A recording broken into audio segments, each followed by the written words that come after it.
admirable et monstrueux. Eh bien, c'était ça que devenait le Tour de France. C'était vraiment le sacrifice absolu.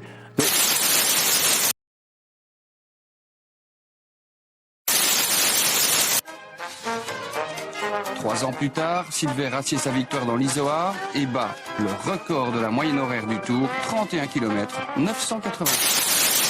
Mais dans la descente, Vietto et Lazaridès réussissent à s'échapper et regagnent de précieuses minutes. Il était écrit que Bobet ne gagnerait pas ce tour à cause d'un furoncle et d'une guerre civile larvée en Italie. Le Tour de France tourne dans ce sens-là, hein, les Pyrénées et les Alpes. Le Tour de France fait étape à Cannes, le 14 juillet 1948. Et on apprend qu'un attentat a eu lieu contre Togliatti, le leader du Parti communiste italien. Hein, on dit, il va mourir. Hein, les journalistes, les coureurs italiens disent, c'est le moment, c'est la révolution, on rentre en Italie. Et ce qui est intéressant, c'est que Gino Lepieux a fait partie des jeunesses catholiques et il a fréquenté De Gasperi, qui est président du Conseil italien en 1948. Et Bartali reçoit un coup de téléphone de son ami De Gasperi.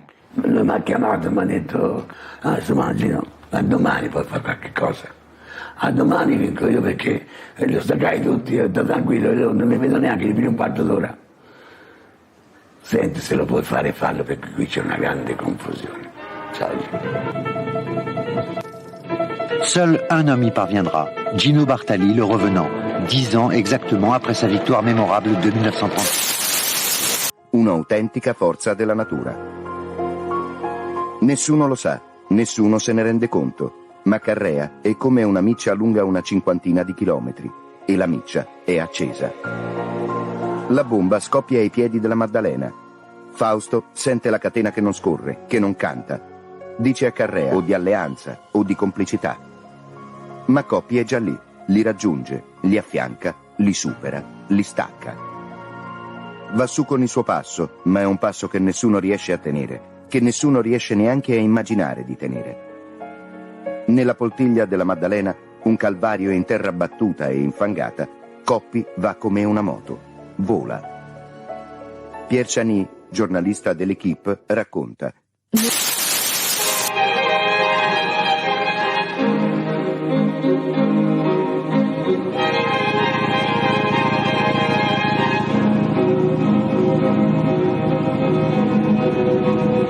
Dans l'Izoard, Coppi a retrouvé ses ailes. Bartali, son vieux compagnon, doit fêter ses 35 ans ce jour-là.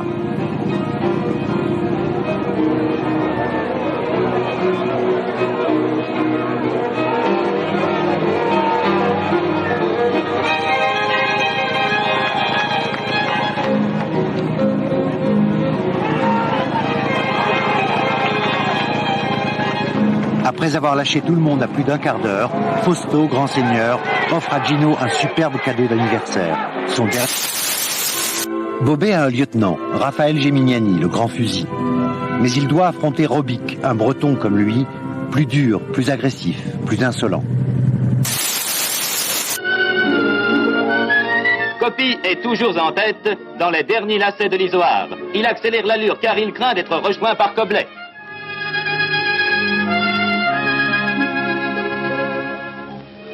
Coblet, dont la supériorité est évidente, commence à menacer sa position de leader. Il n'est plus qu'à 2 minutes du champion italien.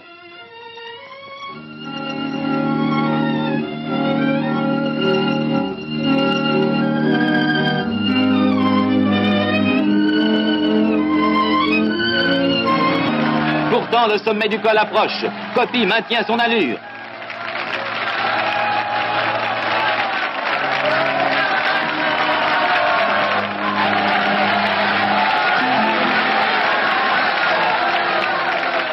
Il passe à nouveau premier à l'Izoard.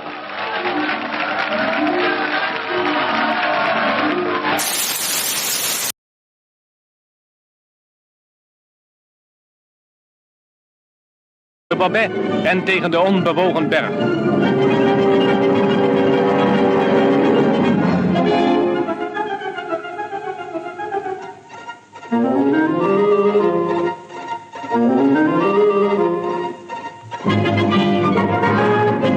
heeft de 3 demaranten verslagen en ook Lerono losgereden. Hier staat een man die deze verbazingwekkende prestatie beter kan beoordelen dan wie dan ook. Fausto Coppi heeft zelf op deze bergen gestreden. Jan Nolten passeert. Men ziet het hem aan dat hij volledig geconcentreerd is en zijn krachten zorgvuldig besteedt. Bellenaars kan tevreden zijn.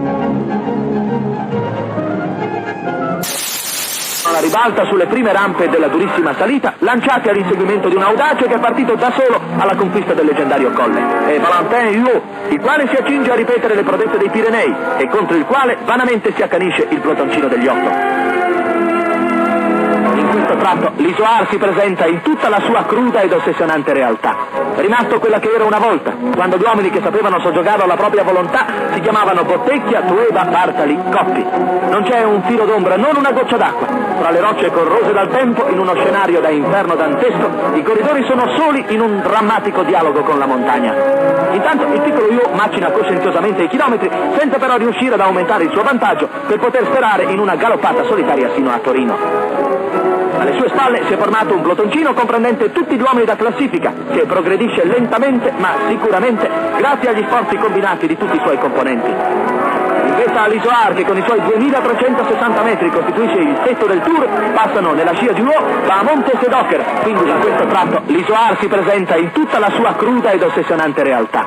Rimasto quella che era una volta, quando gli uomini che sapevano soggiogare alla propria volontà si chiamavano Bottecchia, Tueba, Bartali, Coppi. Non c'è un filo d'ombra, non una goccia d'acqua. Tra le rocce corrose dal tempo, in uno scenario da inferno dantesco, i corridori sono soli in un drammatico dialogo con la montagna. Intanto il piccolo Huot macina coscienziosamente i chilometri, senza però riuscire ad aumentare il suo vantaggio per poter sperare in una galoppata solitaria sino a Torino. Alle sue spalle si è formato un plutoncino comprendente tutti gli uomini da classifica, che progredisce lentamente ma sicuramente grazie agli sforzi combinati di tutti i suoi componenti. In vetta all'Isoar, che con i suoi 2360 metri costituisce il tetto del Tour, passano nella scia di Huot da Monte Sedocker, quindi Valcopiazza. Tijdens de beklimming van de Col d'Izoard nam Valentin Huot, een Franse regionaal, de benen en hij was het die de top van deze 2600 meter hoge berg het eerst passeerde en vervolgens als eerste Italië binnenreed. Mais de l'arrière du peloton bat Montes qui, véritablement, voulait venger l'affront que Gaulle lui avait fait dans le Ventoux, s'est échappé du groupe des As, a remonté tout le monde et arrive ici sur le seul homme qui était encore avant lui, Catalano. Il le dépose littéralement et s'envole vers le sommet de l'Isoar,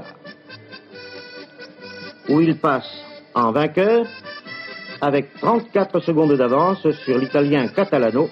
Questo successo che era il più grande, forse il massimo che in un anno possa premiare un atleta, cioè un uomo vero, capace di soffrire e di combattere come Nencini ha sofferto e combattuto. Due giovani corridori italiani lo hanno degnamente ricordato. Sono Massimiliano e Battistini, il cui stile di scalatori è la migliore promessa della vita. Eccoli soli verso la vetta di Fausto. In cima passa primo Massimiliano, che vince anche la classifica finale del Gran Premio della Montagna.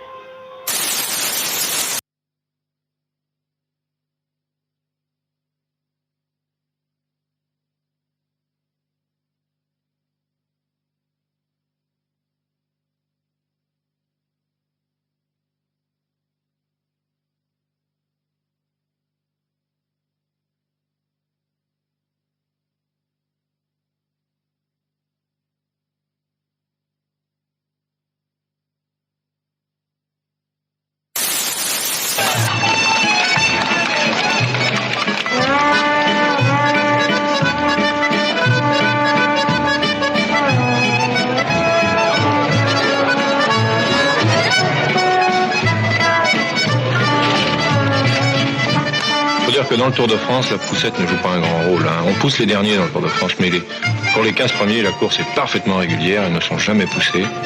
Absolument pas. Les derniers, on les plaint, alors on les pousse.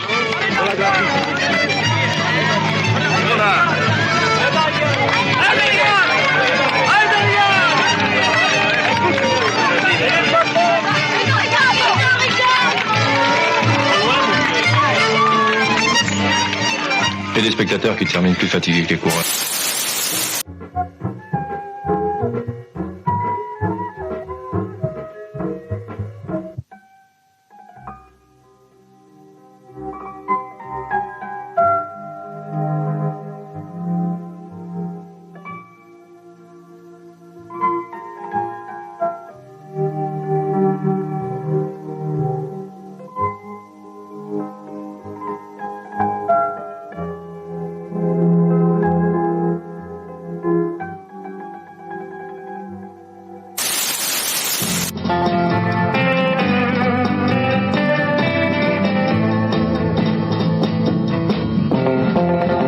Raymond Poulidor attaque à son tour. Gimondi, aussitôt dans la roue.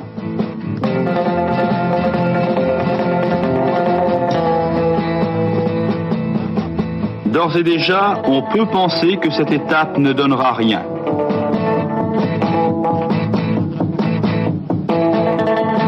Alors qu'au sommet de l'Izoard, au souvenir Fausto Coppi, c'est l'Espagnol Galera qui se présente seul.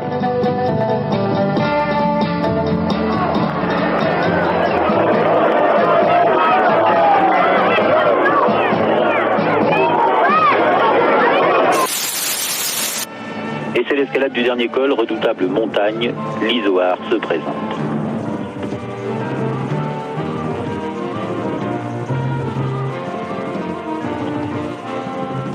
Devant, toujours Merckx-Guimard, le premier et le troisième du général. Peut-être pour Guimard l'assurance d'une deuxième place à la Cipale et pour Merckx le jaune qui s'accroche un peu plus à chaque tour de roue à son maillot.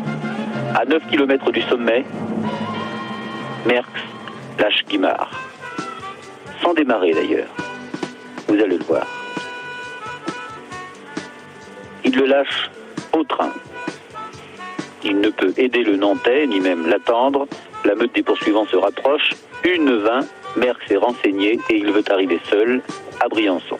Quelques centaines de mètres en contrebas, Ocaña, Poulidor, Van Impe, Martinez, Agostino vont rejoindre alors que Merckx est à 1:20 devant le petit Cyril Guimard qui avait présumé de ses forces dans l'ascension.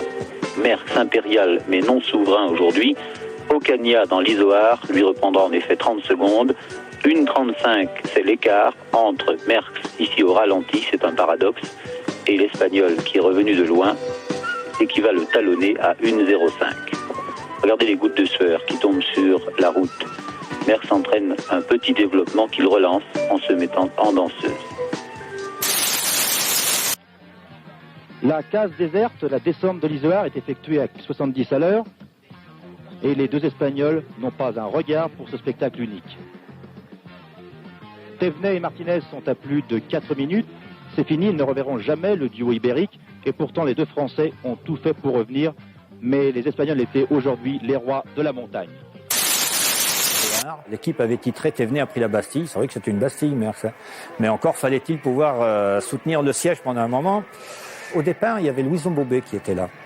Et pour moi, Louison Bobet, c'était mon modèle, parce que quand j'étais jeune coureur, quand j'avais 15 ans, je commençais à courir chez les cadets, c'est Louison Bobet qui m'a appris à courir, qui m'a donné les premiers rudiments de tactique, comme c'était marqué dans son livre. Donc pour moi, c'était un peu un maître.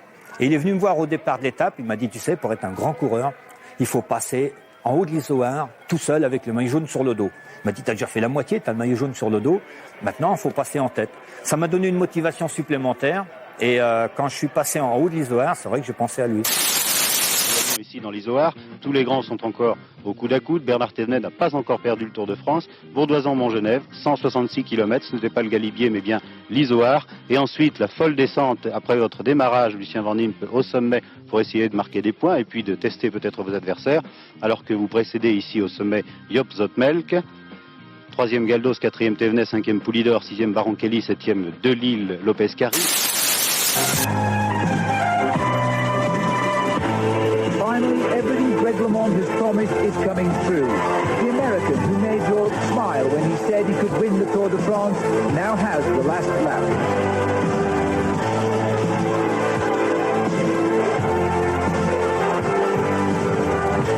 The Badger still fights to limit his losses. The Tour has still 600 miles to go after today. Remains favourable in the gorge approaching the day's main obstacle, the mighty Col d'Izoard. Approaching the village of Arvieux, 6 miles from the summit, the main pack has reformed.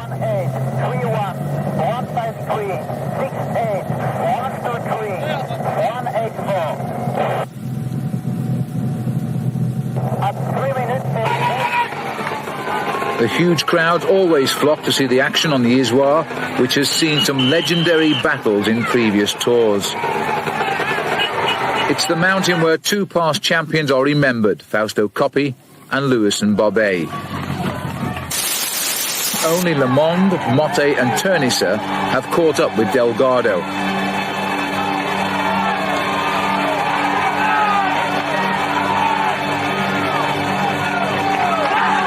Just before the top, Charlie Motte sprints ahead. Beh, mi sembrava un po' preoccupato. Pantani sta andando, direi, abbastanza bene. Vedi, non è sicuramente... Che è rimasto un momento indietro, non una cosa... Non è rimasto indietro di molto, però è rimasto indietro ed è dovuto rientrare sul gruppo Berzin. Io ho toccato un pelino di preoccupazione, anche loro non sanno dove può arrivare Pantani lo guardano, sperano, lui sta dimostrando di andare alla grande, il problema è se ce la fa arrivare. Incrociamo le dita, Claudio. Argentin, Berzin, Chiappucci, Indurain, Pulnikov, Rodriguez, Tonkov, Töcing, Gotti e Amtin. Questi gli uomini, si sta staccando Conti, po' più indietro. Questa tappa siamo dopo 100, si corre da 120 km e ne mancano 86. All'arrivo ancora 86. Pantani che passa per primo sul Col dell'Isoar.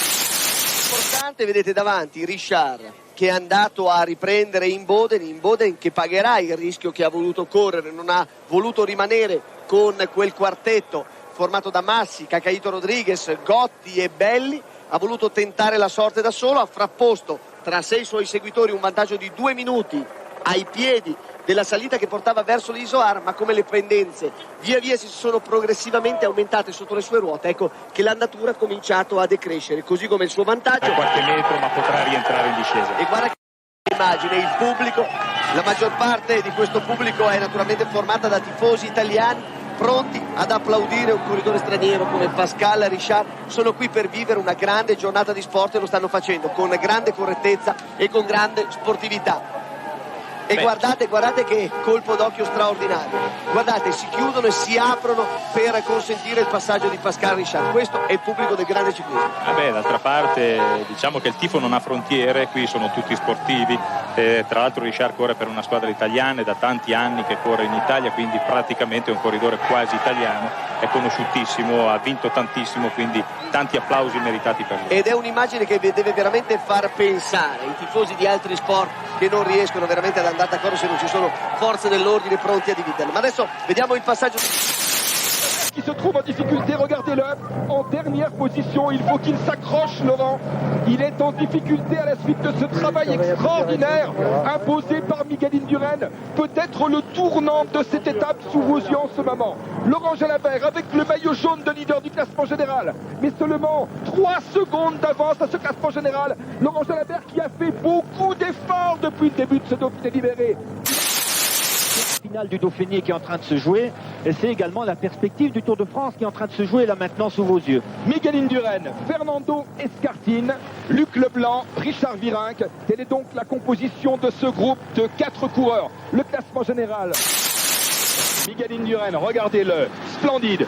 Les épaules ne bougent pas. Il est à son rythme. Ah, c'est impressionnant. Et il est en train, à son rythme, sans effort, sans à-coup. Quand on parle avec Miguel Indurain, il nous dit souvent, le secret de ma réussite en montagne, c'est d'éviter les à-coups. Je monte à un rythme, j'adopte un rythme, et regardez-le. Leblanc. Il revient sur Luc Leblanc. Et dans la roue, Escartine. Et Madouas. Voilà Laurent Madouas. Et voilà Richard Virenque. Ces hommes ont... Voilà, Indurain qui est parti. Escartine qui a décroché, Leblanc qui a décroché. Voici Miguel Indurain qui s'envole. Oh, c'est impressionnant. Oh, cette image, elle est forte. Regardons-la bien, cette image. Il faut la mémoriser. Il faut la conserver au fond de nous-mêmes. Car dans 21 jours, nous serons au départ du Tour de France. Et Miguel Indurain essayera de le gagner pour la 6e fois consécutive. Cette image est forte. Il y a eu hier sa victoire dans le contre-la-montre individuel. Il y a maintenant ce départ dans l'Isoar, dans un col mythique. Nous ne le répéterons jamais assez. Un col à la mesure du talent de Miguel Indurain. 4 uomini al comando, vale a dire Simoni, Pantani, Garzelli e Casagrande. Belli esce di classifica o comunque non può lottare più per la vittoria finale di questo giro, una vittoria finale che è ristretta ormai a questi 3 uomini: Francesco Casagrande, Stefano Garzelli e Gilberto Simoni. 25 secondi di vantaggio per il gruppo di Simoni e Garzelli, poi Pantani e Casagrande, 25 secondi. I tifosi di Pondre, di Moser, quindi tutto il Trentino Alto Adige per Gilberto Simoni e non solo. Pantani now, and Armstrong seems at the moment to be a match of it, but look at the way Lance is having to chase down. This is an attack, and Armstrong will not be working out quite yet as to why Marco is putting in such an early effort. Well, Pantani just wants to blow the whole of the race apart. He needs to get himself time, Phil, over men like Jan Ullrich, men like Richard Virenque, and men like Ochoa as well, if he wants to pull himself high in the rankings. He started the day 13th overall, 10.5 minutes behind. And if he does want to get onto the podium in Paris, he needs major time. And this man here, Christophe Moreau, big test day for him to see if he can survive in the mountains. We know he can ride the time trials. Velocchi again is in that group now. They picked up Roberto Conti here. Pantani and Armstrong, and now are they going to go straight by? Because Armstrong now, Paul, is starting to work with Pantani. Come back to him. Well, Armstrong might feel he's pulling this race nicely under control here, because it's been an awful long day in the saddle, well over 8 hours by the time that they get down to the finish for many of these riders today. And they'll be lucky at the front group to beat 8 hours. 250 kilometres with these mountain climbs makes it a torturous day, and still with tomorrow to come.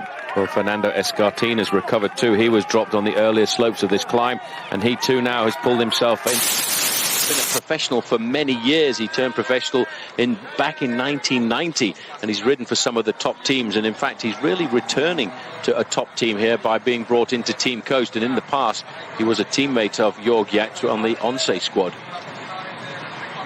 Well, there's the result over the top of climb. Ivan Para again in the frames, getting a few points today in the King of the Mountains, because he was second on the low terrain. Now he's finished third over the ore category. That's the biggest of them all. Very shaky descent the early kilometres down the Izoard. You see unprotected roads.